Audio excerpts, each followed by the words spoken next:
மல்கியாவின் புஸ்தகம் 4ஆம் அதிகாரம் 3ஆம் வசனத்தை சேர்ந்து படிப்போம். ஆனாலும் என் நாமத்துக்கு பயந்திருக்கிற உங்கள் மேல் நீதியின் சூரியன் உதிக்கும், அதன் சட்டைகளின் கீழ் ஆரோக்கியம் இருக்கும். நீங்கள் வெளியே புறப்பட்டு போய் கொளுத்த கன்றுகளைப் போல வளருவீர்கள். பல வாரங்களாக நாம் தேவனுடைய வார்த்தையின் மகத்துவங்களை பார்த்து கொண்டு வருகிறோம். தேவன் இன்றைக்கு நம்மோடு எப்படி இடைப்படுகிறார் என்று சொன்னால், அவர் வார்த்தையின் மூலமாக இடைப்படுகின்ற தேவன். திடீர்னு உங்கள் முன்னாடி தோன்றி மகனே மகளே என்ன வேண்டும் என்று கேட்கின்ற தேவன் அல்ல. நமக்கு வேண்டிய எல்லா காரியங்களையுமே தேவன் வார்த்தை என்ற வடிவில் நமக்கு எழுதி கொடுத்து விட்டார். இப்போ உங்களுக்கு ஏதாவது தேவை என்று சொன்னால் தேவன் அதற்கான வார்த்தைகளை நமக்கு முதலாவது கொடுக்கிறார் என்பதை புரிந்து கொள்ள வேண்டும்.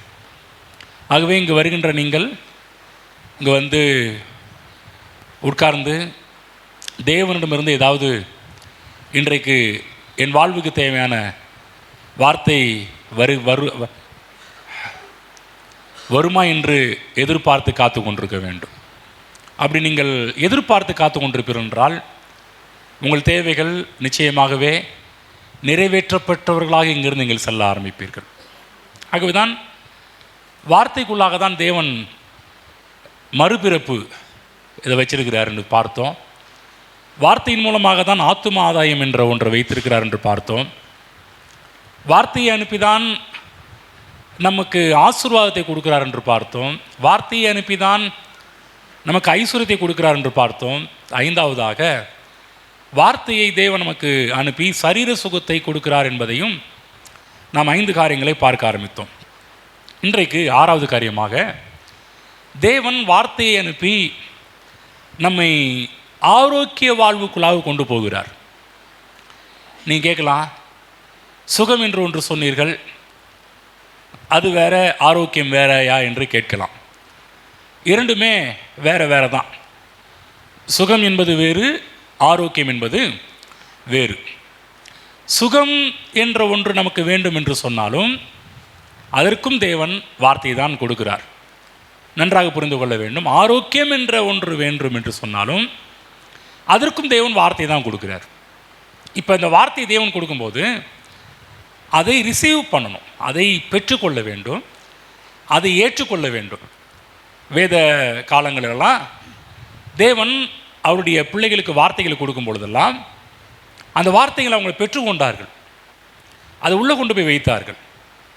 அது அவர்கள் வாழ்க்கையில் மிகப்பெரிய அற்புதத்தையும் அதிசயத்தையும் ஆச்சரியப்படக்கூடிய அளவுக்கு வல்லமைகளையும் அவர்கள் வாழ்வில் கொடுக்கக்கூடியதாக இருந்தது.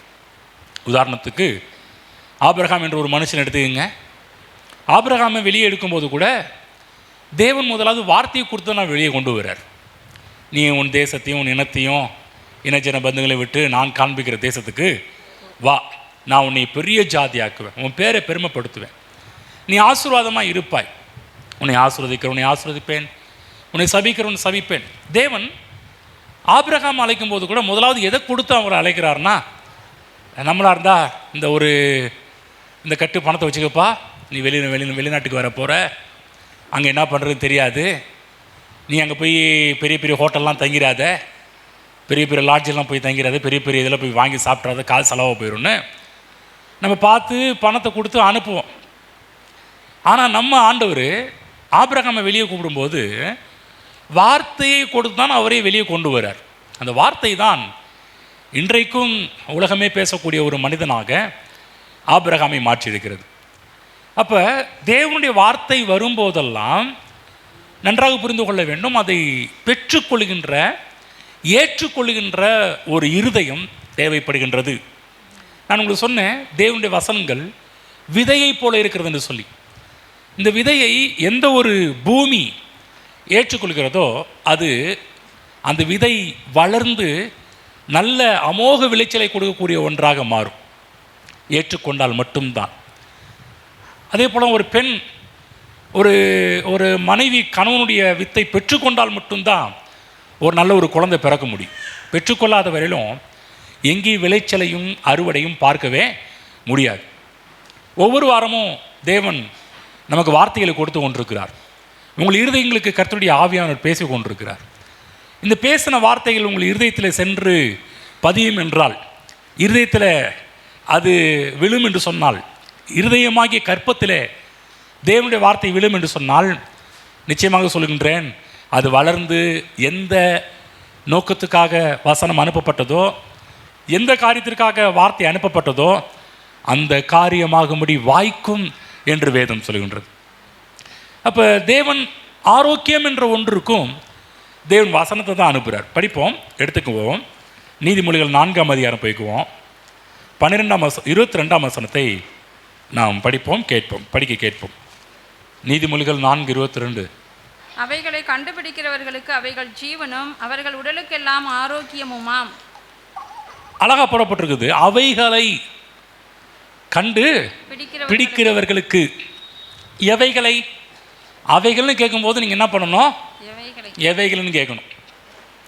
இப்படி கேள்வி கேட்டு படித்தா ரொம்ப நல்லாயிருக்கும்.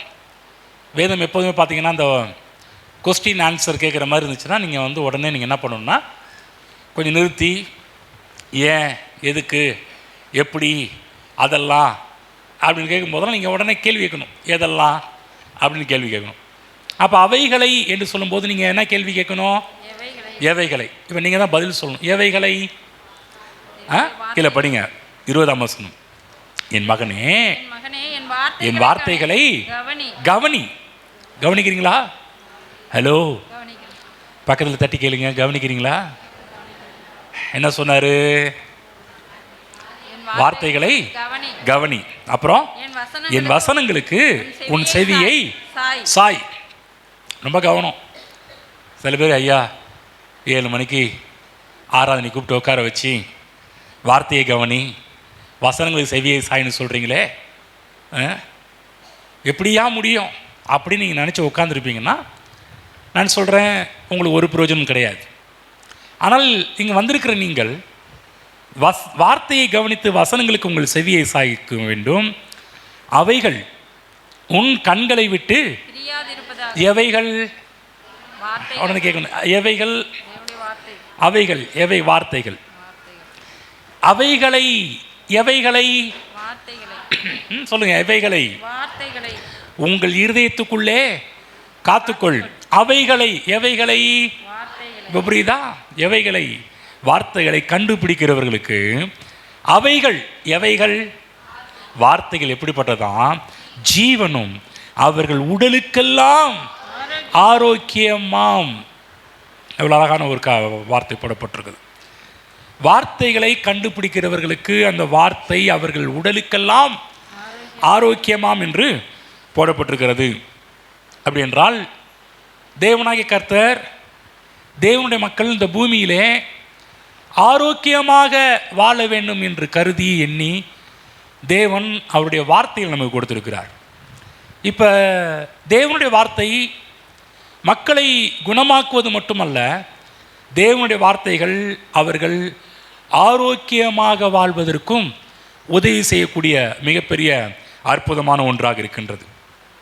ஆரோக்கியம் என்ற ஒரு வார்த்தை ஆங்கிலத்தில் ஹெல்த் என்ற ஒரு பதம் பயன்படுத்தப்பட்டிருக்கிறது. அதாவது தெய்வீக ஆரோக்கியம் என்று சொல்லக்கூடியது தெய்வீக சுகத்தை காட்டிலும் மேலானது.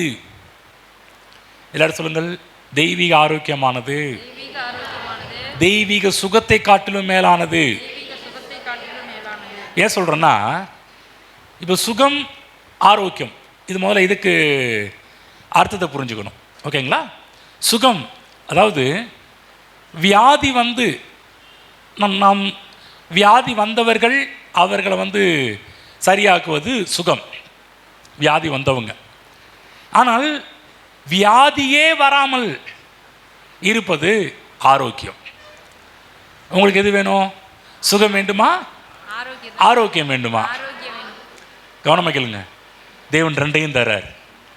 ஒருவேளை நீங்கள் வியாதியில் வந்திருப்பீர்கள் என்று சொன்னால், வியாதியில் உள்ளவர்களுக்கு தேவன் சுகத்தையும் கொடுக்க, தெய்வீக சுகத்தை கொடுக்கவும் அவர் ஆயத்தமாக இருக்கிறாரு. இன்னொரு பார்ட் இருக்குது. இந்த வியாதியே வராத அளவுக்கு உங்களை ஆரோக்கியமாக வைப்பதும் தேவனுடைய திட்டமும் விருப்பமுமாக இருக்கின்றது. ஆமென். புரியுதுங்களா என்ன சொல்கிறோன்னு? வியாதி என்பது, சுகம் என்பது வேறு, ஆரோக்கியம் என்பது வேறு. சொல்லுங்க பார்க்கலாம். சுகம் என்றால் என்ன? வியாதி வந்த பிறகு சரியாவது, குணமாவது சுகம். ஆரோக்கியம் என்றால் என்ன? வியாதியே வராமல் இருப்பது ஆரோக்கியம். நம்ம எதை விரும்ப வேண்டும்? ஆரோக்கியத்தை. ரெண்டையும் விரும்பணும். ஓகே, முதலாவது சுகத்தை விரும்பணும். ரெண்டாவது, சுகம் பெற்றவர்கள் ஆரோக்கியமாக வாழ தேவனுடைய வார்த்தையை தேர்ந்தெடுத்து நாம் அவைகளை உட்கொள்ள வேண்டும். ஆகுது வேதம் சொல்லுது பாருங்க. 91 சங்கீதம் 10ஆம் வசனத்தில் படிக்கிறோம். படிங்க. 91:10. 91:10.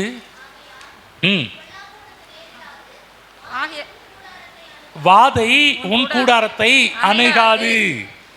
கவனமா கேளுங்க, பக்கத்து சொல்லுங்க. வாதை உன் கூடாரத்தை அணுகாது. வாதை உன் கூடாரத்தை அணுகாது. அப்ப என்ன அர்த்தம் அப்படின்னு சொன்னால், வாதை உன் கூடாரத்தை அணுகவில்லை என்று சொன்னால் நீங்கள் ஆரோக்கியமாக வாழ்வது எளிது. இப்ப தேவனுடைய வார்த்தை வந்திருக்குது. என்ன வார்த்தை வந்திருக்கிறது? வாதை உன் கூடாரத்தை நீங்க பிடிச்சுக்கணும், அது பெற்றுக்கொள்ளணும். வாதை என் சரீரமாகிய கூடாரத்தை அணுகாது. வாதை என் குடும்பமாகிய கூடாரத்தை அணுகாது. வாதை என் சபையாகிய கூடாரத்தை அணுகாது.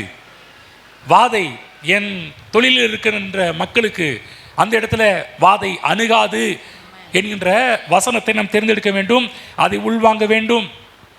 வாதை அணுகாது, வாதை உன் கூடாரத்தை அணுகாது. அப்போ என்ன கவனமாக கேளுங்க, தேவன் என்ன விரும்புகிறார் என்று சொன்னால், தேவனுடைய பிள்ளைகள் ஆரோக்கியமாக இருக்க வேண்டும் என்று கர்த்தர் விரும்புகிறார்.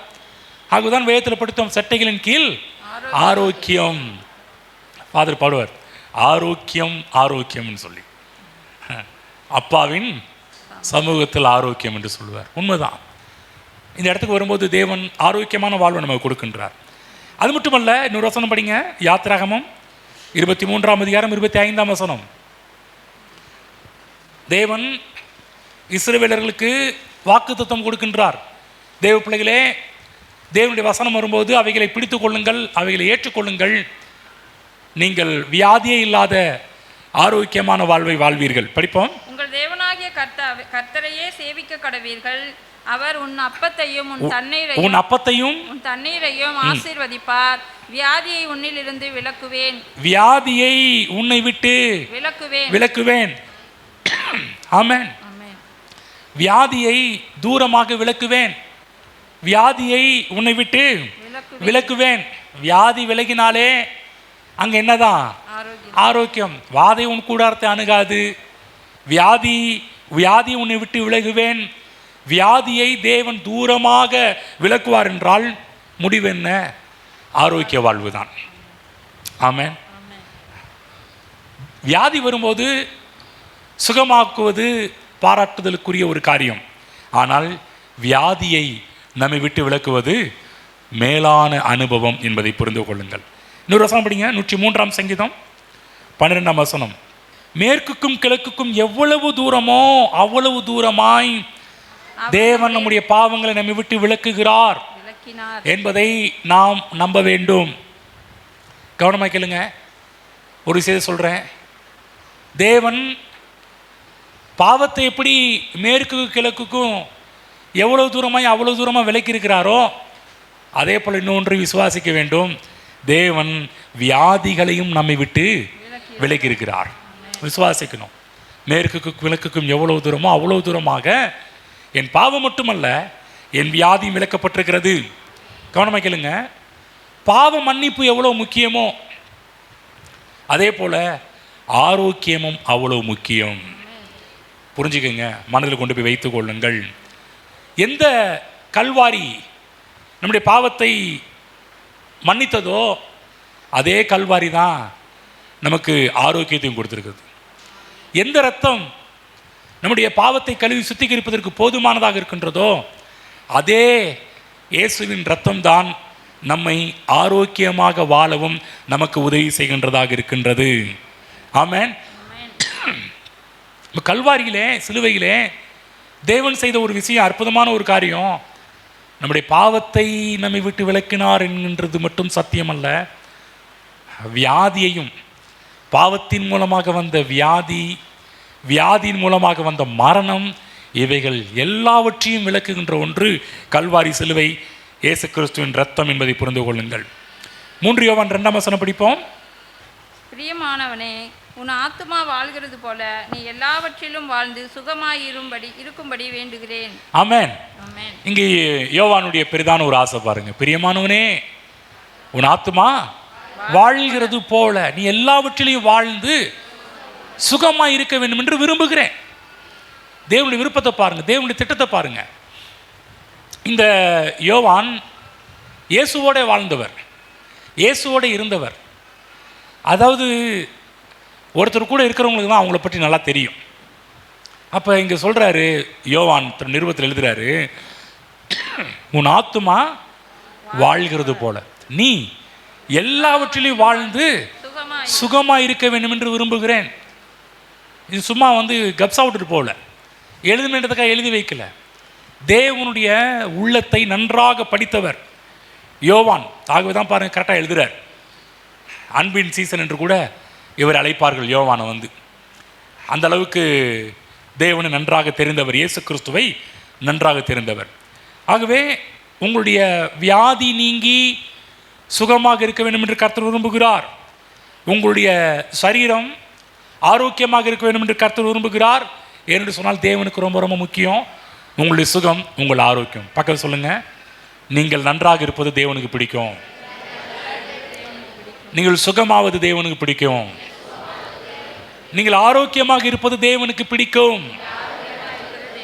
அது தேவனுக்கு ரொம்ப விருப்பம். ஆமென். கரங்களை தட்டி கர்த்தரை வாழ்த்துவோம். Praise the Lord.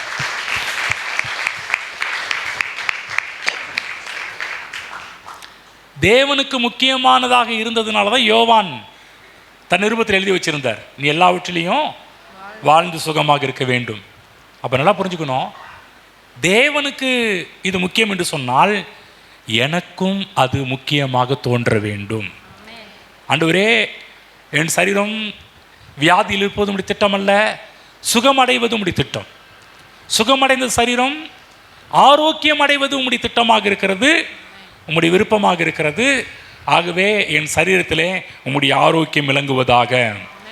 ஆகதான் பாருங்கள், நம்ம தேவனை பிரியப்படுத்தி வாழ்கின்ற மக்களாக இருக்க வேண்டும். பைபிளில் போடப்பட்டது, கிரயத்துக்கு கொல்லப்பட்டீர்களே. படிப்போம். 1 கொரிந்தியர் 6:20. கிரயத்துக்கு கொல்லப்பட்டீர்களே, ஆகையால் தேவனுக்கு உடையவர்களாகிய உங்கள் சரீரத்தினாலும் உங்கள் ஆவியினாலும் தேவனை மகிமைப்படுத்துங்கள். ஆமென். கிரயத்துக்கு கொல்லப்பட்டிருக்கிறீர்களா? கிரயம் என்று சொன்னால் பணம் கொடுத்து வாங்குகின்ற ஒன்று. இப்போ ஆண்டவர் இயேசு நம்மை கிரயம் கொடுத்து வாங்கியிருக்கிறார். என்ன கிரயம்? இரத்த கிரயம். இரத்தத்தை கொடுத்து நம்மை மீட்டிருக்கின்றார். விலையேற பெற்ற ரத்தம், சாதாரணமான ஒரு ரத்தம் அல்ல, தன்னுடைய பரிசுத்த ரத்தம், குற்றமில்லாத ரத்தம், மாசற்ற ரத்தம், விலையேற பெற்ற ரத்தத்தை சிந்தி தேவன் நம்மை மீட்டிருக்கிறார். ஆகதான் குழந்தைகள் சொல்றாரு, கிரயம் கொடுத்து கிரயத்துக்கு கொல்லப்பட்டீர்களே, தேவனுக்கு உடையவைகளாகிய உங்கள் சரீரத்தினாலே. எல்லாரும் சொல்லுங்கள், நான் தலைமையில கை வச்சுங்க, இந்த சரீரம் தேவனுக்கு உடையது. இந்த சரீரத்தை இயேசு இரத்தம் சிந்தி வாங்கி இருக்கிறார். ஆமென். நன்றாக புரிந்து கொள்ளுங்கள், இந்த சரீரம், இந்த சரீரத்துக்கு சொந்தக்காரர் நீங்கள் கிடையாது. இந்த சரீரத்துக்கு ஓனர் தேவனாகிய கர்த்தர் இயேசு கிறிஸ்து. அப்போ இந்த சரீரத்தை தேவன் விலை கொடுத்து வாங்கியிருக்கிறார், இரத்தத்தை கொடுத்து வாங்கியிருக்கிறார். இன்னும் சொல்லப்போனால் உங்கள் சரீரம் உங்களுடையது அல்ல. பக்கத்தில் சொல்லுங்க, உங்கள் சரீரம் உங்களுடையது அல்ல, அது தேவனுடைய சொத்து. புரியுதுங்களா? நல்லா புரிஞ்சுக்கணும். இன்சார்ஜ் அவர், இந்த சரீரத்துக்கு ஓனர் அவர். இந்த சரீரத்தை இஷ்டத்துக்கு நம்ம கொண்டு போகக்கூடாது. ஆகுதான் அதே வசனத்தை சொல்கிறாரு, உடையவைகளாகிய சரீரத்தினாலும் ஆவியினாலும், தேவனுக்கு உடையவைகளாகிய சரீரத்தினாலும் ஆவியினாலும் தேவனை மகிமைப்படுத்துங்கள். கவனமாக கேளுங்க, உங்கள் சரீரத்தினால் தேவனை மகிமைப்படுத்த வேண்டும், உங்கள் ஆவியினால் தேவனை மகிமைப்படுத்த வேண்டும். நன்றாக கவனித்துக் கொள்ளுங்கள், வியாதிப்பட்ட சரீரத்தினால் தேவனை மகிமைப்படுத்த முடியாது. புரிஞ்சுதா? பக்கத்து இருக்கிறவங்க புரிஞ்சிச்சிங்களா? இப்போ வியாதியாக நீங்கள் இருக்கிறீங்கன்னா தேவனை மகிமைப்படுத்த முடியுமா? இன்னைக்கு போய் ஹாஸ்பிட்டலில் நிறைய பேர் படுத்துருப்பாங்க பாருங்க. யாராவது கடவுளுக்கு நன்றி சொல்கிறத பார்த்துருக்கீங்களா? எல்லாரும் கடவுளை திட்டிகிட்டே இருப்பாங்க. கடவுள் பாரு என்னை எப்படி ஆக்கிட்டான், மரியாதையே இருக்காது கடவுளுக்கு. அந்த ஹாஸ்பிட்டலாம் போனீங்கன்னா கடவுளுக்கு, இன்றைக்கெல்லாம் போனீங்கன்னா கடவுளுக்கு மரியாதையே இருக்காது. என் குடும்பத்தை கெடுத்துட்டான், என் பிள்ளை எப்படி ஆக்கிட்டான், என் மனைவி எப்படி ஆக்கிட்டான், கடவுளுக்கு கண்ணாப்பின்னு பேச ஆரம்பிப்பாங்க. வியாதியினால் இந்த சரீரத்தினால் தேவனை மகிமைப்படுத்த முடியாது. ஆனால் ஆரோக்கியமான சரீரத்தினால் நீங்கள் தேவனை மகிமைப்படுத்த முடியும். உங்கள் சரீரம் ஆரோக்கியமாக இருந்தால் தேவன் மகிமைப்படுத்தப்படுவார், தேவனுக்கு மகிமை உண்டாகும். அன்றைக்கு நேரத்தில் பிரைஸ் லார்ட் அப்படி சொல்லுவோம். நம்ம நினைக்கிறோம் பிரைஸ் லார்ட் சொல்கிறது மூலமாக கர்த்தருக்கு பரவாயில்லப்பா, என்ன கிறிஸ்தவ விசுவாசி அழகாக பிரைஸ்லாம் சொல்கிறாங்க, அல்லேலூயாலாம் சொல்கிறாங்க, தோத்திரம்லாம் சொல்கிறாங்க, எப்படி கடவுளை மகிமைப்படுத்துகிறாங்க. கவனமாக கேளுங்க. அது ஒரு வழியாக இருந்தாலும் நம்ம சரீரம் வீக்காக இருந்துச்சுன்னா, நம்முடைய சரீரம் பலவீனமாக இருந்துச்சுன்னா, நம்முடைய சரீரத்தில் வியாதிகள் இருக்கும் என்று சொன்னால், வியாதியினால் தேவனை நாம் மகிமைப்படுத்த முடியாது. நன்றாக புரிந்து கொள்ளுங்கள். இன்றைக்கு நாம் ஆரோக்கியமாக இருக்க வேண்டும். ஏன்? என் தேவன் என் சரீரத்தினால் மகிமைப்பட வேண்டும் என்று விரும்பினால் நான் ஆரோக்கியமாக இருக்க வேண்டும். பக்கத்தில் புரிஞ்சான்னு கேளுங்க. இங்கே இருக்கிற ஒவ்வொருவரும் ஒருவேளை வியாதியோடு வந்திருப்பீர்கள் என்றால் சுகத்தை எதிர்பாருங்கள்.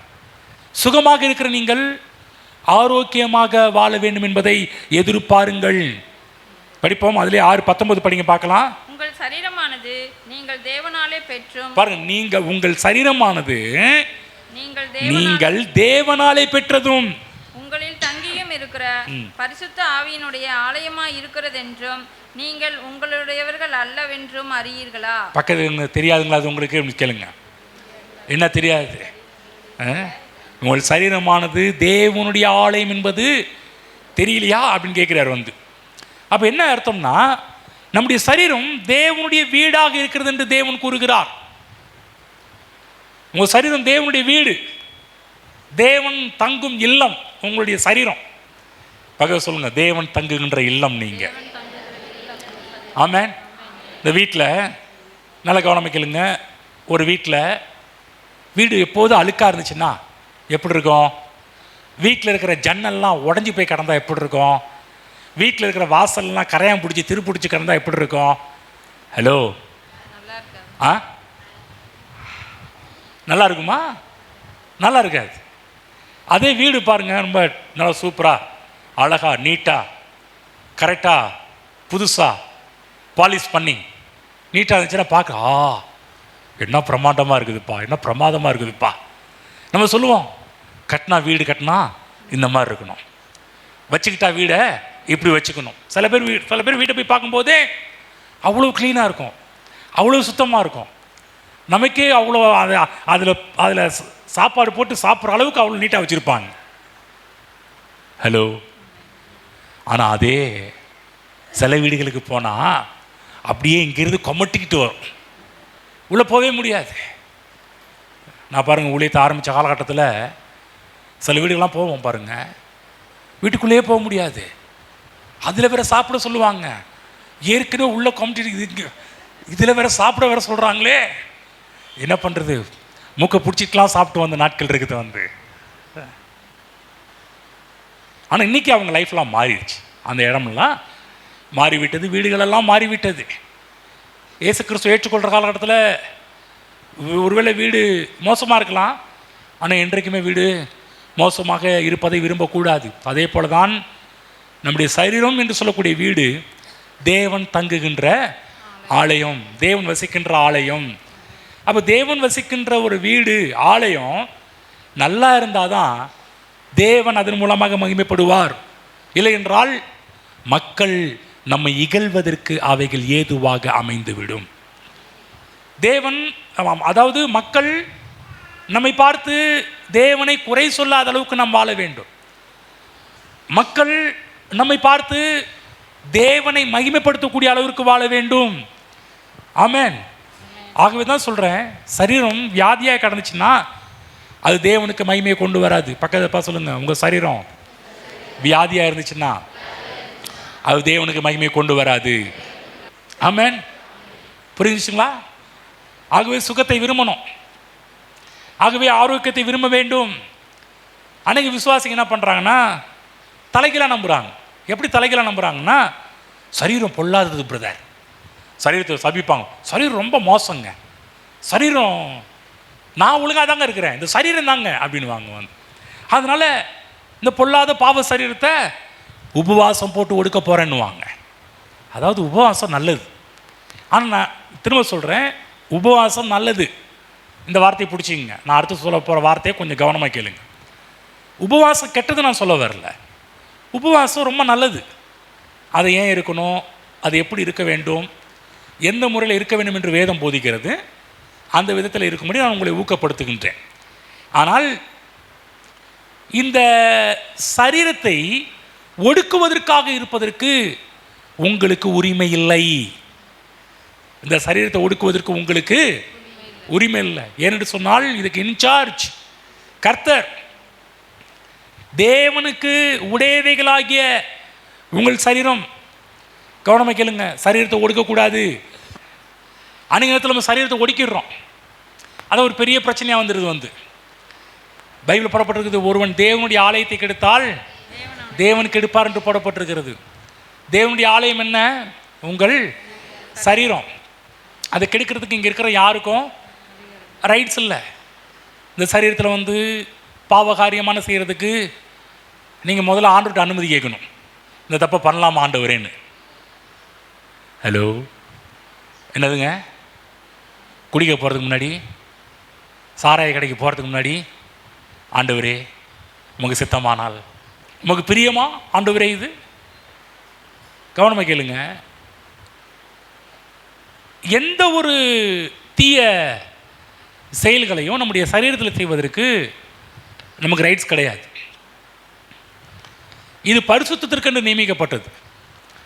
என்றைக்கு நாம் இயேசு கிறிஸ்துவை ஏற்றுக்கொண்டோமோ அன்றைக்கே உங்கள் சரீரத்துக்கு சொந்தக்காரர் அவர் இயேசுவாக மாறிவிட்டார். நன்றாக புரிந்து கொள்ளுங்கள். இந்த சரீரத்தில் எது பண்ணினாலும் எது செஞ்சாலும் அவருடைய அனுமதி தேவை. அவருடைய அனுமதி இல்லாமல் நம்ம பாவகாரியத்தை செய்யக்கூடாது. அவருடைய அனுமதியோடு பரிசுத்த காரியத்தை செய்ய வேண்டும். அவருடைய சித்தத்தின்படி சரீரத்தை கொண்டு செல்ல வேண்டும். இந்த சரீரத்தை பார்த்திங்கன்னா அதிக நேரம் வேலை செய்யக்கூடாது. அந்த நேரத்தில் பாருங்கள், நம்ம என்ன பண்ணுறோம், அளவுக்கு மீறிய வேலையை செஞ்சிடுறோம். இல்லை, உழைக்கணும்.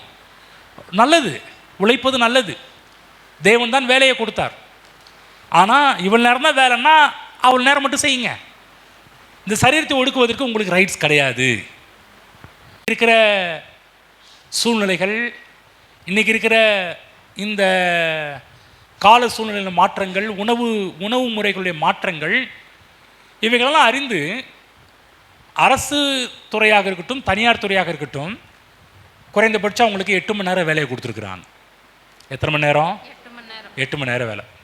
நான் சொல்கிறேன், இந்த சரீரத்தில் 8 மணி நேரம் வேலை செய்தால் போதும். ஹலோ, நம்ம என்ன பண்ணுறோன்னா, இன்னும் கொஞ்சம் ஓவர் டைம் செஞ்சால் இன்னும் கொஞ்சம் சம்பளம் அதிகமாக கிடைக்கும்ல. அதனால் என்ன பண்ணிடுறோம்னா, சில பேர்லாம் பாருங்கள், பலத்துக்கு மிஞ்சிய வேலை, அதாவது இவ்வளோ தான் அவங்களால வேலை செய்ய முடியும்னா அதை தாண்டி சில பேர் சொல்கிறதுனா, இப்போ தாங்க வேலை செய்ய முடியும், இப்பயே வேலை செஞ்சால் தான் பிழைக்க முடியும், பொழப்பை நான் பார்க்க முடியும். நல்லா கவனமாக கேளுங்க, வேலை நல்லது. வேலையில் கர்த்தரின் ஆசீர்வாதம் என்ற ஒன்று அவசியம். நீங்கள் வேலையினால் வாழலை, கர்த்தருடைய ஆசீர்வாதத்தால் வாழ்ந்து கொண்டிருக்கிறீர்கள். அதுதான் நீ கையிட்டு செய்கின்ற எல்லா வேலைகளிலும் கர்த்தர் ஆசீர்வாதத்தை கட்டளையிடுவார் என்று போடப்பட்டிருக்குது. வேலை செய்யணும், வேலையில் கர்த்தருடைய ஆசீர்வாதம் இருக்க வேண்டும். நம்ம என்ன பண்ணுறோம், ஹார்ட் ஒர்க்கை நம்புகிறோம். தப்பு இல்லை, இந்த 8 மணி நேரம் ஹார்ட் ஒர்க் பண்ணுங்கள். 8 மணி நேரத்துக்கு பிற்பாடு என்ன பண்ணுங்கள், ரிலாக்ஸ் ஆகுங்க, மற்ற காரியத்தெல்லாம் பார்க்க ஆரம்பிங்க. அளவுக்கு மீறிய உழைப்பு தேவையில்லை. பக்கத்தில் சொல்லுங்கள், அளவுக்கு மீறிய உழைப்பு தேவையில்லை. தேவன் இங்கே யார்கிட்டையும் பேசிகிட்டு இருக்கிறார், யாருக்குன்னு தெரில, ஆனால் உங்களுக்கு தான் வந்துகிட்டு இருக்குது. இது சில பேர் சொல்லுவோம், அவருக்கு என்னப்பா, அவர் பாஸ்ட்டு, அவர் எங்களை மாதிரி வேலை செஞ்சு கஷ்டப்பட்டு இது பண்ணாலும் அவருக்கு எங்களுடைய வலி வேதனை தெரியும்னு. ஹலோ, நாங்களும் தான் கஷ்டப்படுறோம், நாங்களும் தான் எல்லா வேலைகளும் செய்கிறோம், சும்மா கிடையாது. சும்மா தூங்கி எழுதி நிறைய நேரத்தில் பாருங்கள், ஞாயிற்றுக்கிழமை இவங்க பிரசங்கம் பண்ணுறது மட்டும்தான் அவங்களுக்கு வேலையாக தோணும், மற்ற நேரத்தில் பண்ணுறதுலாம் அவங்களுக்கு வேலையாக தோணவே தோணாது. நான் சொல்கிறேன் பாருங்கள், இந்த 1 மணி நேரம் பிரசங்கத்துக்கு எவ்வளோ நேரம் வேலை செய்கிறோன்னு எங்கள் வீட்டில் கேட்டு பாருங்கள், என் பிள்ளைகள்கிட்ட கேட்டு பாருங்கள், மனைவிட்ட கேட்டு பாருங்கள். இங்கே 1 மணி நேரம் பிரசங்கம் பண்ணணும், அங்கே 1 மணி நேரம் பிரசங்கம் பண்ணணும், சாயங்காலத்தில் பாடத்தை ப்ரிப்பேர் பண்ணணும், இடைநாட்களில் ப்ரேயருக்கு பிரசங்கத்தை ரெடி பண்ணணும். பல அலைச்சல்கள், பல அலுவல்கள் இருக்குது, சும்மாலாம் இல்லை. அப்போ 8 மணி நேரம் வேலை செய்யுங்க, அளவுக்கு மீறிய வேலைகள் அவசியம் கிடையாது. இந்த சரீரத்தை வாதிப்பதற்கு நமக்கு ரைட்ஸ் கிடையாது. இந்த சரீரம் கர்த்தருக்கு உரியது.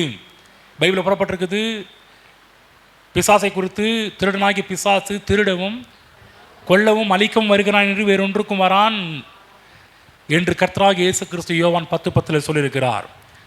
அப்போ பிசாசு நம்முடைய சரீரங்களை அழிக்க முயற்சி எடுப்பதின் காரணம் என்ன? நன்றாக புரிந்து கொள்ளுங்கள். தேவன் நம்முடைய சரீரத்தின் மூலமாக தான் அவருடைய பணிகளை இந்த பூமியிலே நடப்பிக்க முடியும். கவனமாக கேளுங்க, இரவு வேலை நல்லது தான், ஆனால் கர்த்தர் ஏன் பகலையும் இரவையும் உண்டாக்குனார் தெரியுங்களா? போய் விலங்குகள்கிட்டையும் பறவைகள்கிட்டையும் போய் கேட்டு பாருங்க, கரெக்டாக அதுங்க சொல்லணும். ஆனால் மனிதர்கள் தான் என்ன பண்ணுறாங்கன்னா, எப்படியாவது இரவும் பகல் உழைச்சி எப்படியாவது நம்ம ஏதாவது செய்யணும்னு ஆசைப்பட்டுருக்குறோம். திரும்ப சொல்கிறேன், உங்கள் பலத்தினாலும் உங்கள் பராக்கிரமத்தினாலும் அல்ல, தேவனுடைய ஆவியினால தான் ஆகும்.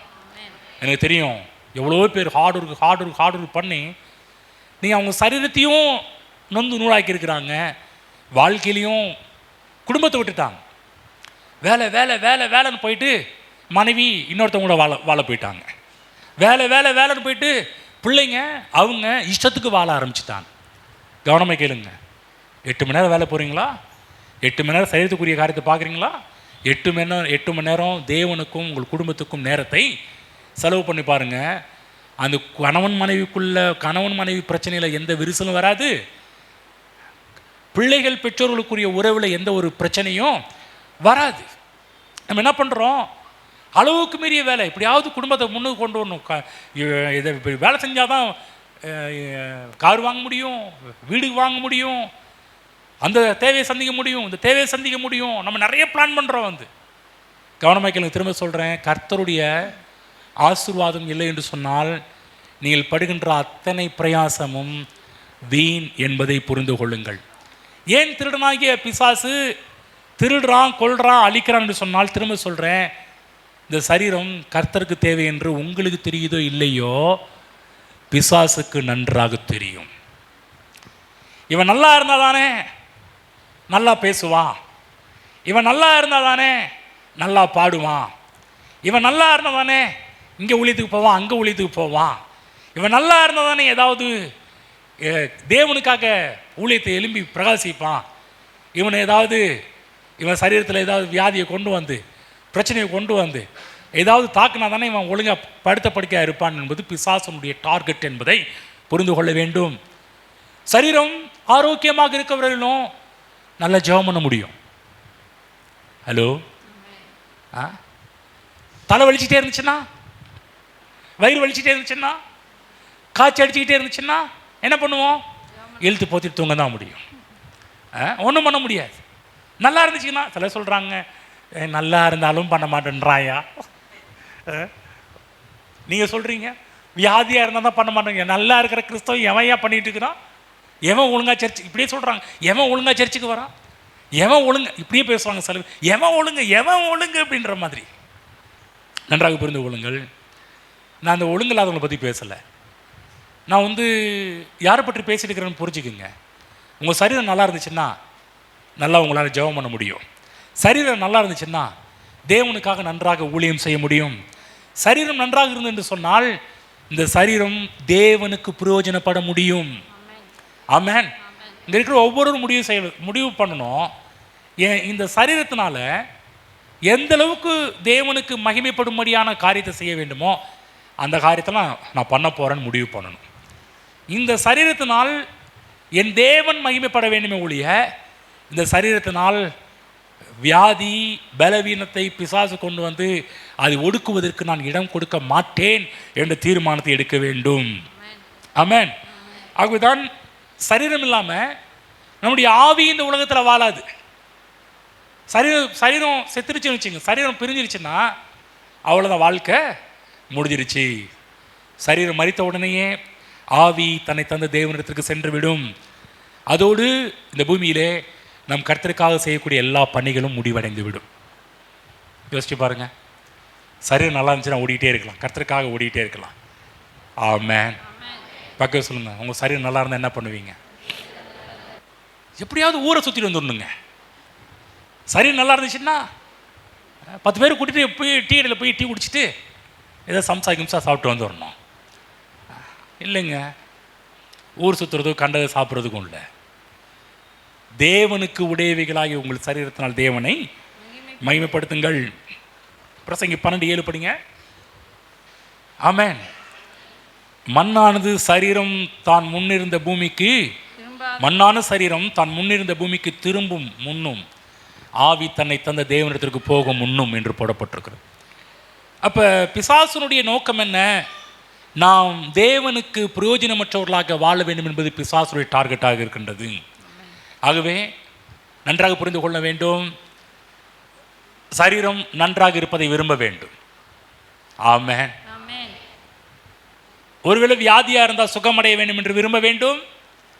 சுகமானவர்கள் ஆரோக்கியமாக இருக்க வேண்டும் என்று விரும்ப வேண்டும். இன்னொரு காரியத்தையும் நான் கிளியர் பண்ண விரும்புகிறேன். என்னென்னா, சில பேர் சொல்கிற ஒரு கருத்து என்ன, சில ஊழியர்கள் சொல்கிற ஒரு விஷயம் என்னென்னா, பாவிக்கு வியாதியை கொடுப்பது பிசாசு, பரிசுத்த வியாதி, அதாவது பரிசுத்தவானுக்கு வியாதியை கொடுப்பது கர்த்தர்ன்றாங்க. தேவன் எந்த லிஸ்ட்லாம் கொண்டு போய் வைக்கிறாங்க பாருங்க. நான் ஒன்று சொல்கிற கவனமாக கேளுங்க, பாவிக்கு வியாதியை கொடுப்பதும் பிசாசு தான், பரிசுத்தவானுக்கு வியாதியை கொடுப்பதும் பிசாசு தான் என்பதை புரிந்து கொள்ள வேண்டும்.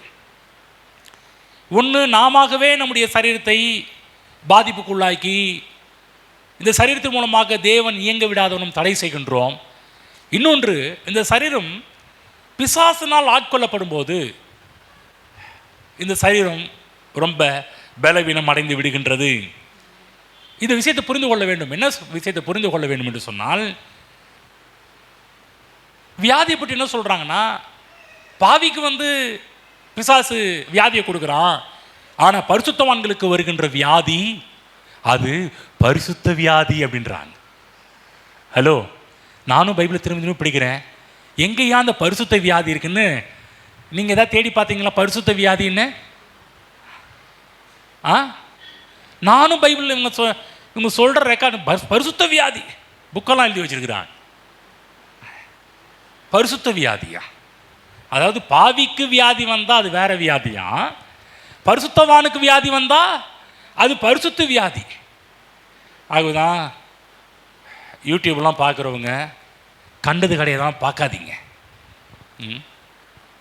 இல்லைங்க, யூடியூப்பில் இவங்க பேசுகிறாங்க, அவங்க பேசுகிறாங்க, தப்பாக நடத்திடுவாங்க. இப்படி சொல்லும்போது என்ன பண்ணுவாங்க, இவ்வளோ பெரிய ஊழியக்காரர் சொல்கிறாரே, அது ஏற்றுக்கொண்டு தானே ஆகணும் அப்படின்னு சொல்லி மக்கள் என்ன பண்ணுவாங்கன்னா, தேவனுடைய வார்த்தைக்கு முக்கியத்துவம் கொடுக்கறத காட்டிலும் ஊழியக்காரருடைய வார்த்தைகளுக்கு முக்கியத்துவம் கொடுக்கின்ற காலகட்டத்தில் நாம் வாழ்ந்து கொண்டிருக்கிறோம். ஆகுதான் நான் இதில் கவனமாக இருக்கிறேன்னா, நீங்கள் என் வார்த்தைக்கு முக்கியத்துவம் கொடுப்பதை காட்டிலும் நான் போதிக்கின்ற கர்த்தருடைய வார்த்தைக்கு முக்கியத்துவம் கொடுப்பதை தான் நான் விரும்புகிறேன். என்னுடைய ஆசை என்னென்னா, என் பக்கத்துக்கு மக்களை திருப்புவது என் நோக்கம் இல்லை, தேவனுடைய வார்த்தைக்கு பின்னாடி உங்களை கொண்டு போகிறது தான் என்னுடைய நோக்கமாக இருக்கின்றது. ஆமென். என்னுடைய உள்ளமும் அதான் வாஞ்சிக்குது. நீங்கள் எனக்கு ஒரு கூட்டம் இல்லை, தேவனுக்காக சேர்க்கின்ற கூட்டம். நீங்கள் எல்லாருமே தேவனுக்காக வருகின்ற கூட்டம். அதுதான் எதை கேட்குறோம் ரொம்ப முக்கியமாக இருக்கணும். கவனமாக கேளுங்க. அநேக நேரத்தில் பார்த்தீங்கன்னா மக்களோட நம்பிக்கை அதுவாக இருக்குது. என்ன நம்பிக்கை? பரிசுத்த வியாதியை கர்த்தர் கொடுக்குறாருன்னு மக்கள் நம்பிக்கிட்டு இருக்கிறாங்க. கவனமாக கேளுங்க, ஒரு விஷயம் சொல்கிறேன். தேவன் ஒருபோதும் பிசாசின் வேலைகளை செய்வது இல்லை. பகல் சொல்லுங்க, தேவன் ஒருபோதும் பிசாசின் வேலைகளை செய்வதில்லை. என்னன்னு சொல்லுங்க, பிசாசு ஒருபோதும் தேவனுடைய வேலைகளையும் செய்கிறது கிடையாது. ஏன் சொல்கிறேன்னா, மக்கள் பிசாசு தாங்க அவங்க நல்லா, சில பேர் கொஞ்சம் பெரிய உயர்வு பதவியெல்லாம் எங்கள் பிசாசு தாங்க அவங்கள இப்படி பண்ணுறாங்க. நான் சின்ன வயசில் இருக்கும்போது எனக்கு கற்றுக் கொடுத்த பல பாடம்லாம் பாருங்கள் பிரதர், நீதிமான் பாருங்கள் இப்படி இருக்கிறான், பாருங்கள் துன்மார்க்கன் பாருங்கள், அவன் பாருங்கள் ஓஹோன்னு வாழ்ந்துட்டு இருக்கிறான். உடனே கூட இந்த விசுவாசிகள் சொன்னாங்க, தம்பி அதெல்லாம் பிசாசு கொடுக்குறான்ப்பா, பிசாசுன்னாங்க. நானும் சின்ன வயசில் இயேசு கிறிஸ்து ஏற்றுக்கொண்ட நாட்கள் எனக்கும் புரியல. என்னத்தை காமிச்சாங்க, எனக்கு என்ன சொன்னாங்க, பாரு உலகத்தின் மகிமையெல்லாம் கொண்டு வந்து இயேசுகிட்டேயே காமிச்சவன் பாவேன், என் காலில் விழுந்தேன்னா இதெல்லாம் தருவேன்னு சொல்லி அன்றைக்கே இயேசுகிட்ட சவால் விட்டவன்ப்பா. இப்படி தான் இந்த உலகத்தில் இருக்கிற எல்லா துன்மார்க்கருக்கும் அவன் தான் கொடுத்துட்டு இருக்கிறான். பின்னாடி தான் புரிஞ்சுது, பிசாசு கல்வாரி சிலுவையிலே அவனுடைய எல்லாவற்றையும் உரிந்து கொண்டு நிர்ராயுதபாணியாக மாற்றிவிட்டார் என்று சொல்லி, ஒன்றுமில்லாதவனாக மாற்றிவிட்டார் என்று சொல்லி. ஹேகன் அவங்க சொல்லுவாங்க, அவன் மிஸ்டர் நத்திங், அவன் ஒன்றுமில்லாதவன் என்பதை நான் ஒரு காலகட்டத்தில் கேகன் அவருடைய டீச்சிங்லாம் கேட்கும்போது தான் புரிய ஆரம்பிச்சது. அப்போ நல்லா புரிஞ்சுங்க, தேவன் யாருக்கும் வியாதியை கொடுக்குற தேவன் அல்ல. தேவன் எப்போதும் ஆக்க வேலைகளை செய்கின்றவர். பிசாசு எப்போதும் அழிவின் வேலைகளை செய்து கொண்டிருக்கிறான் என்பதை புரிந்து கொள்ளுங்கள், நன்றாக கவனித்துக் கொள்ளுங்கள். இன்னொரு விஷயம் சொல்கிறேன், பிசாசு அழிவின் வேலைகளை செய்வதில் மாறமாட்டான். பைபிளில் புறப்பட்டிருக்குது, அவன் நேற்றும் இன்றும் என்றும் மாறாதவன். அன்னைக்கு என்ன பண்ணானோ அதான் இன்னைக்கு பண்ணிட்டு இருக்கிறான். இன்னைக்கு பண்ணுறது நாளைக்கு பண்ணுவார்.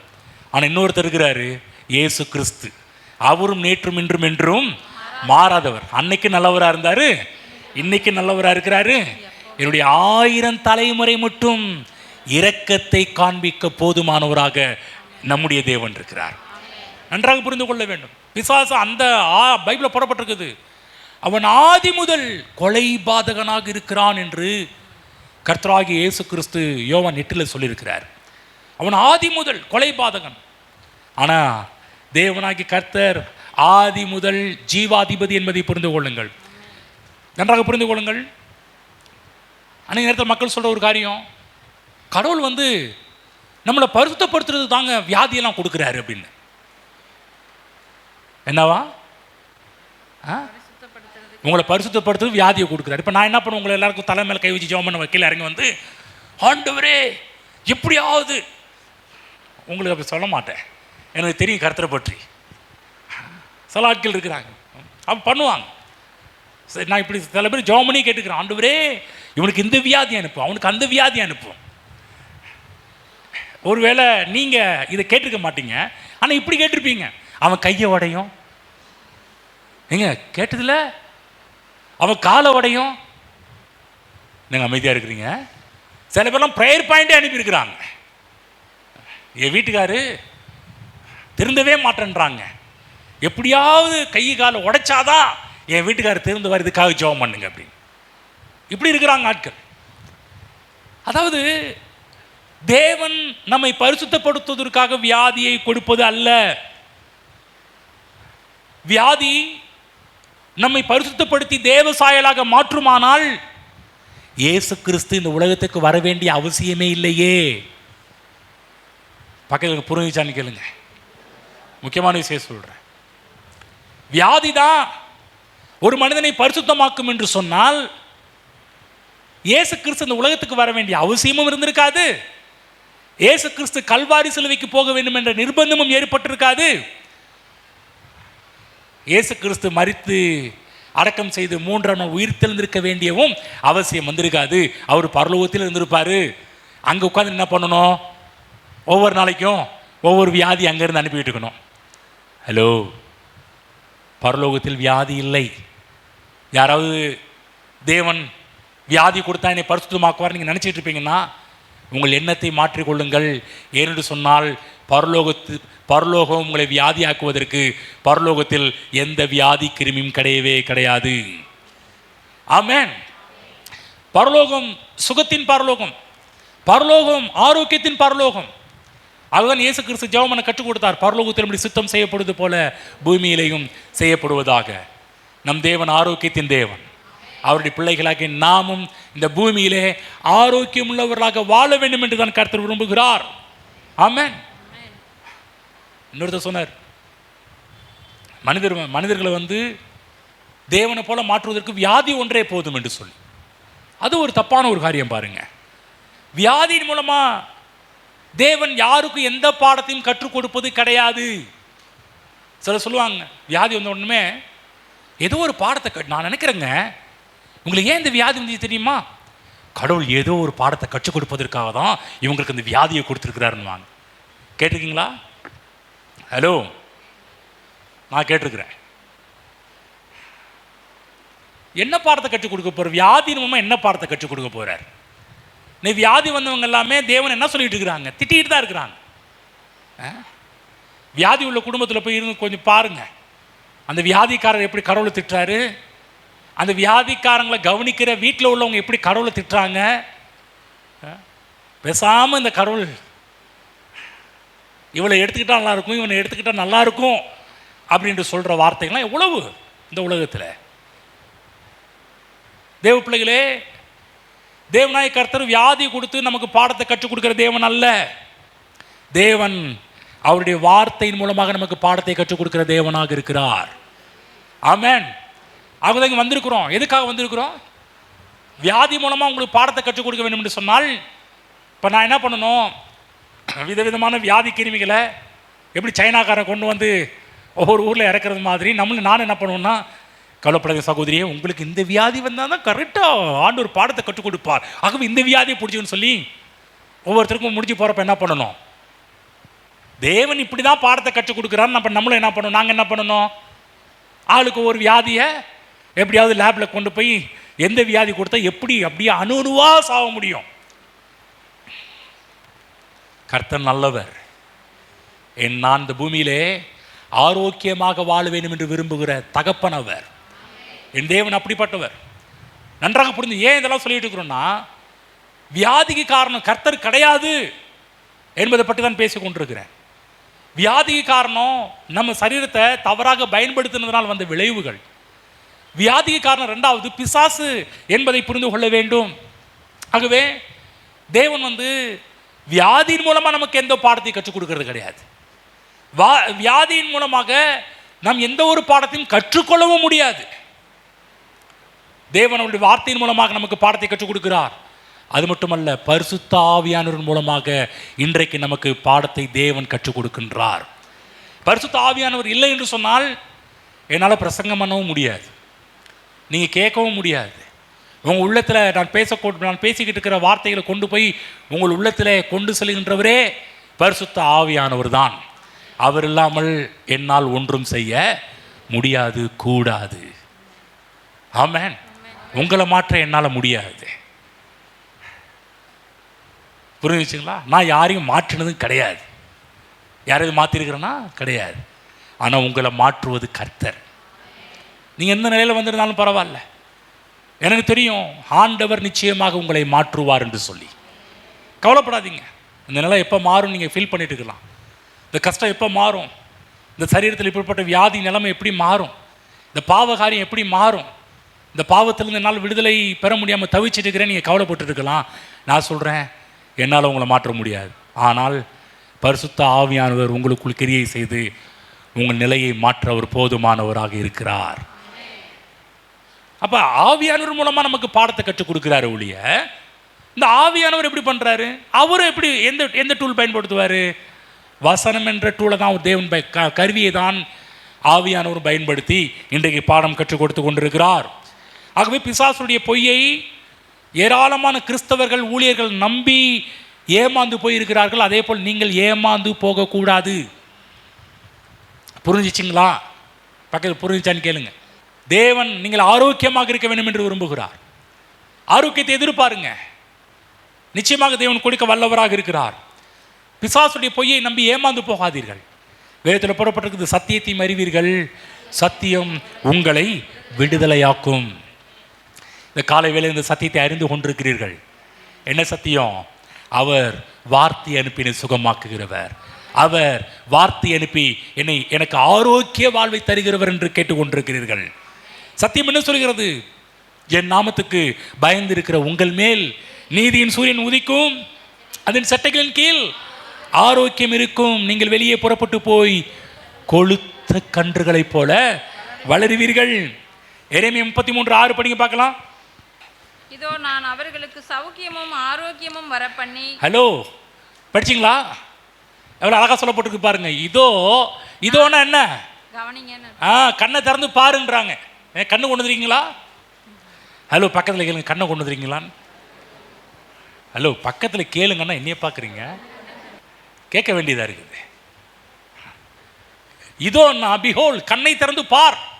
இதோ நான் அவர்களுக்கு சௌக்கியமும் ஆரோக்கியமும் வரப்பண்ணி. பாருங்க, சௌக்கியமும் ஆரோக்கியமும் வரப்பண்ணி அவர்களை குணமாக்கி அவர்களுக்கு பரிபூர்ண சமாதானத்தையும் சத்தியத்தையும் வெளிப்படுத்துவேன். ஆமென்.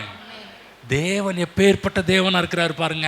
எப்படிங்க இதெல்லாம் வசனம் தெரிஞ்சுட்டு நம்ம ஊழியக்காரங்க சில பேர் பரிசுத்த வியாதி, கர்த்தர் வியாதியின் மூலமாக தான் பாடத்தை கற்றுக் கொடுக்குறாரு. வியாதி மறைமுகமான ஆசீர்வாதம். யாரு வெளியாட்கள் சொல்லலைங்க, நம்ம ஊழியக்காரங்க சில பேர் பேசிக்கிட்டு இருக்கிறாங்க. கடவுள் எவ்வளோ நல்லவர், கண்ணை திறந்து பாரியா. நான் அவர்களுக்கு சௌக்கியமும் ஆரோக்கியமும் வர பண்ணி அவர்களை குணமாக்கி அவர்களுக்கு பரிபூர்ண சமாதானத்தை வெளிப்படுத்துன்னு சொல்லியிருக்கிறாரு. இவர் எப்படிங்க இப்படி நாச மோச வேலைலாம் பண்ண முடியும்? இன்னொரு வசனம் படிங்க, எசேக்கியேல் 47:9.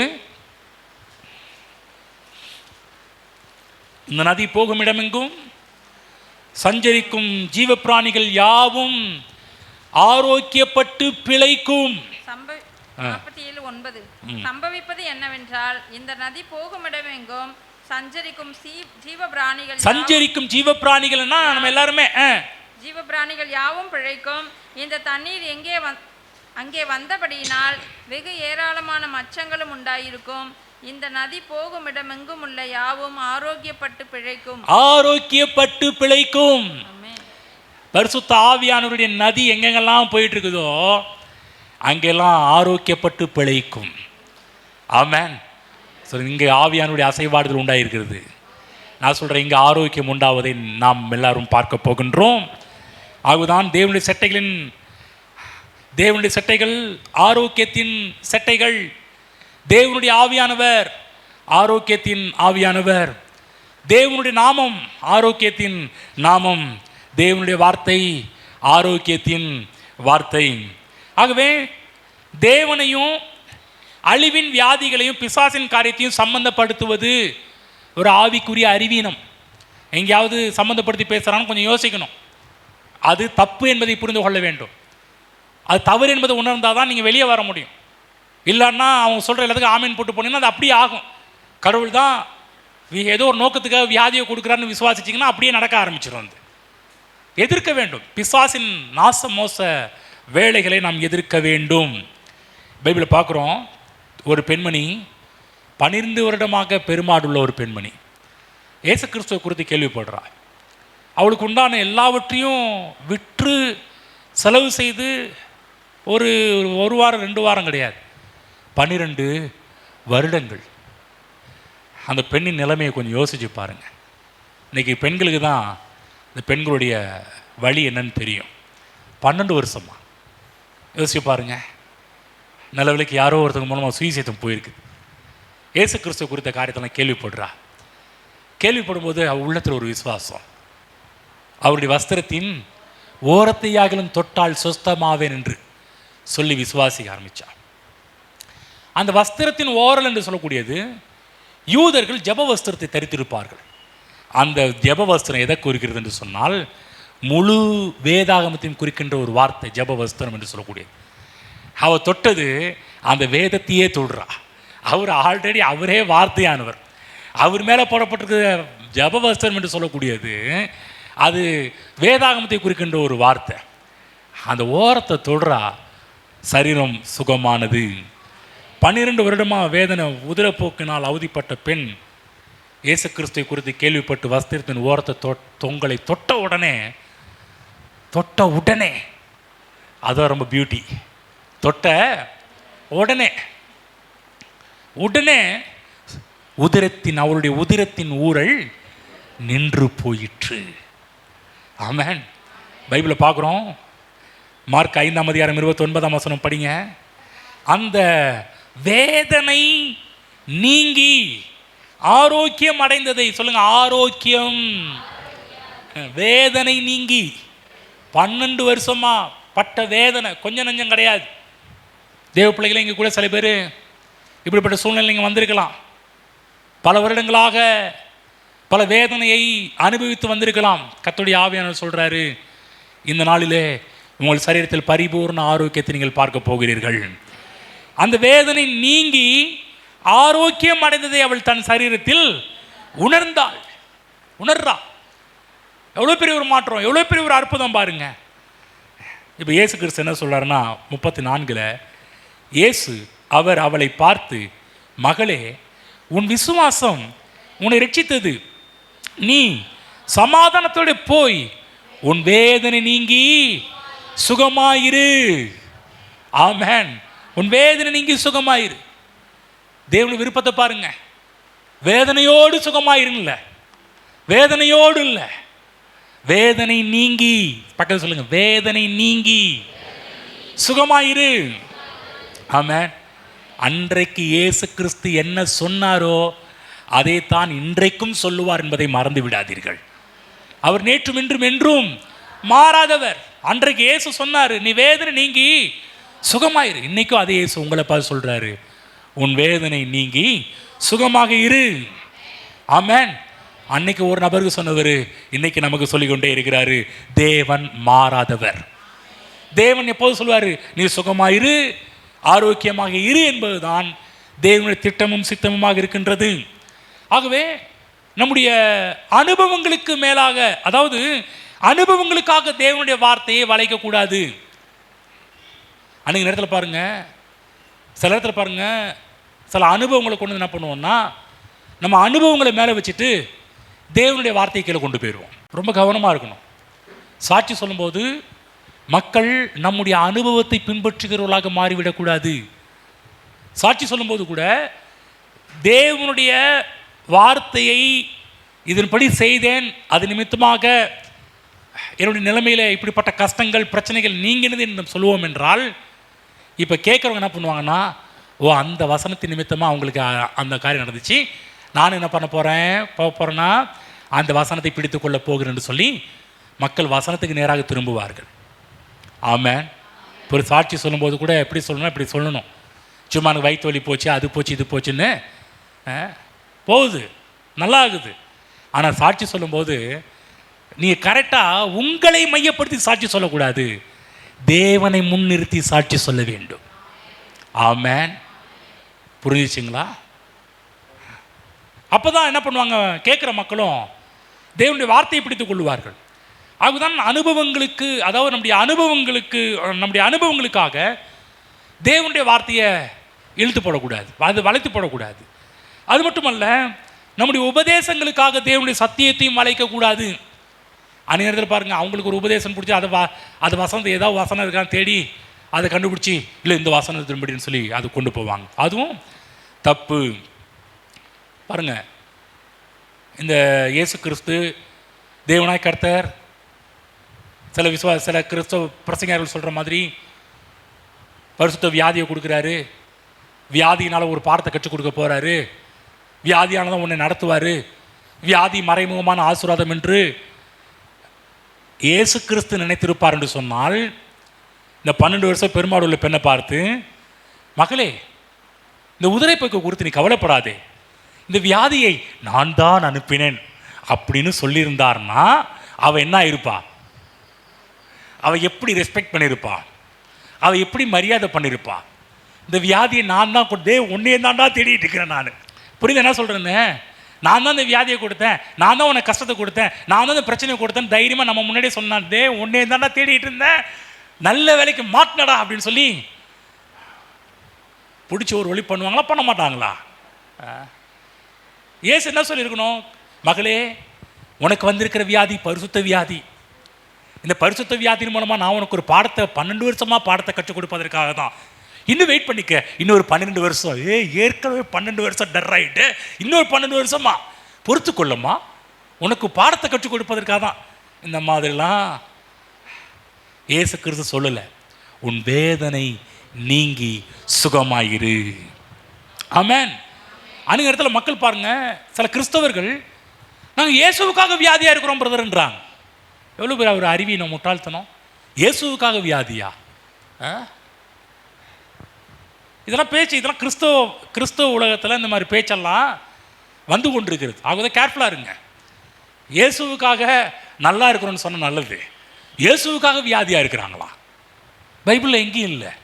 யார் இயேசு கடவுளுக்காக வியாதியாக இருந்தாங்கன்னு கிடையவே கிடையாது. இயேசுவிடம் வந்த எல்லாரையும் இயேசு சுகமாக்குனார். இந்த பெண்மணி இந்த இடத்துல இந்த பெண்மணி வஸ்திரத்தின் ஓரத்தை தொட்டான்னு போட்டிருக்குது. ஆனால் பல இடங்களில் சுவிசேஷத்தில் அவர் வஸ்திரத்தை தொட்ட யாவரும் சுஸ்தமானார்கள், அவர் வஸ்திரத்தை தொட்ட அனைவரும் சுகமானார்கள். இயேசு சகல வியாதிகளை நீக்கி சகல பிணியாளிகளையும் சுஸ்தமாக்கி அவர்களுக்கு உண்டான எல்லா விதமான பிரச்சனையை அகற்றினார் என்று தான் வேதம் சுவிசேஷத்தில் போடப்பட்டிருக்குது ஒழிய யாருக்கு உட்கார வச்சு பாடம் சொல்லி கொடுத்துட்டு இருக்கல. இந்த வியாதி ஏன் வந்துச்சு தெரியுமா? Point number 1. பாயிண்ட் நம்பர் 2, யூ தெரபிக்கெல்லாம் சொல்ல மறந்துட்டாங்க. நான் எக்ஸ்ட்ரா சொல்கிறேன்னா சொல்லலை. ஆகவே நீங்கள் இயேசுவுக்காக வியாதியாக இருக்க வேண்டிய அவசியம் கிடையாது. ஏனென்று சொன்னால் நீங்கள் இயேசுவுக்காக ஆரோக்கியமாக வாழ வேண்டும் என்று கர்த்தர் விரும்புகிறார். ஆமென். இயேசு கிறிஸ்து இந்த உலகத்தில் வாழ்ந்தபோது ஒரு நாளும் அவர் வியாதியாக இருந்தது இல்லை, யாரையும் வியாதியாக்குனதும் இல்லை. இயேசு கிறிஸ்து நேற்றும் இன்றும் என்றும் மாறாதவர். இன்றைக்கும் அதே வேலை தான் நமக்கும் செய்து கொண்டிருக்கிறார். ஆமென். புரிஞ்சுச்சிங்களா என்ன சொல்லிட்டு இருக்கிறோன்னு? எழுந்து நிற்போம். அடுத்த வாரத்தில் தொடருவோம். இப்போ தான் உள்ள நுழைய போகிறோம். இப்போ இதை எடுத்தோன்னா அதுவே நிறைய நேரம் ஓடி போயிடும். அவைகளை கண்டுபிடிக்கிறவர்களுக்கு உடலுக்கெல்லாம் அடுத்த வாரம் கண்டுபிடிக்க போகிறோம். எவைகளை வார்த்தைகளை கண்டுபிடிக்கிறவர்களுக்கு உடலுக்கெல்லாம். ஒரு வேத பதிவு சொல்கின்றது, உடலுக்கெல்லாம் மருந்தாம். ஆரோக்கியமான் போடப்பட்டிருக்கு இல்லையா? அதுக்கு அழகான ஒரு டிரான்ஸ்லேட் சொல்கிறாங்க, மெடிசன், மருந்து. அவர்கள் உடலுக்கெல்லாம் மருந்து என்ன? தேவனுடைய வார்த்தை. இவைகளை கண்டுபிடிக்கிறவர்களுக்கு. ஆமென். ஆகவே தேவ பிள்ளைகளே, நன்றாக புரிந்து கொள்ள வேண்டும். நீங்கள் உங்களை சுகமாக்குவதும் தேவனுடைய திட்டம். ஒருவேளை இன்றைக்கி வியாதியோடு வந்திருப்பீங்கன்னா உங்களை சுகமாக்குவது தேவனுடைய திட்டம் என்பதை புரிந்து கொள்ளுங்கள். அதே போல் சுகமாக இருக்கிறவங்க ஆரோக்கியமாக வாழ்வதும் தேவனுடைய திட்டமாக இருக்கிறது. ஆமென். கரங்களை உயர்த்தி கர்த்தருடைய வார்த்தைகளுக்கு நன்றி செலுத்துவோம். ஆண்டவரே, எங்களோடு பேசுனதற்கு நன்றி செலுத்துகிறோம். எங்கள் சுகத்தின் மீது அக்கறை உள்ள தேவன், நாங்கள் நன்றாக இருப்பதை விரும்புகிற தேவன், எங்கள் நல்வாழ்வை விரும்புகிற தேவன், நீ நேற்றும் இன்றும் என்றும் மாறாதவர்.